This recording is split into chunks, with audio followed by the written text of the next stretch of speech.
1869 போர்பந்தரில் பிறந்த போராளி, தன்னலம் கருதும் மனித குலத்தின் நடுவில் பூத்த அகிம்சை மலர். ஆங்கிலேயரோடு அமைதி போர் கொண்டு இந்திய மக்களை சுதந்திர காற்றை சுவாசிக்கச் செய்த மாமனிதர் மோகன்தாஸ் கரம்சந்த் காந்தி.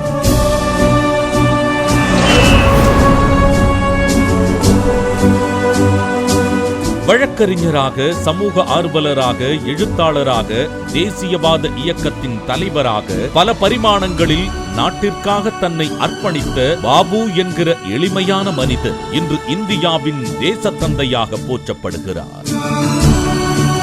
மனிதர்கள் உடல் வடிவத்தால் ஒன்றுபட்டாலும் சிலர் மட்டுமே வரலாற்றில் வரையறுக்கப்படுவார்கள். காரணம், இவர்கள் செல்லும் பாதையை உறுதியாக தீர்மானிப்பதும், தடைகளை தகர்த்து அடுத்த கட்டத்திற்கு முன்னேறுவதும், தடம் மாறாமல் போராடும் மனத்திடமுமே இவர்களின் ஆயுதம்.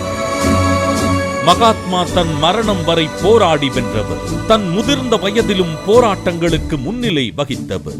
கால மாற்றத்தால் இன்று போராட்டங்களின் நிறம் சிகப்பாய் மாறியது. அகிம்சை எனும் சொல் அகராதியிலிருந்து அகற்றப்பட்டது.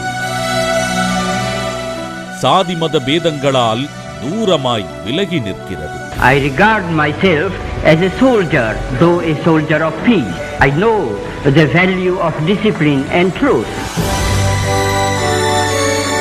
கரன்சியில் மட்டும் கண்டு ரசித்த காந்தியடிகள் என்று நம் நாடி நரம்புகளிலும் கலந்திருப்பார் என்றாலும், அண்ணலின் மன வலிமையையும் விடாமுயற்சியையும் மேற்கொள்வோம்.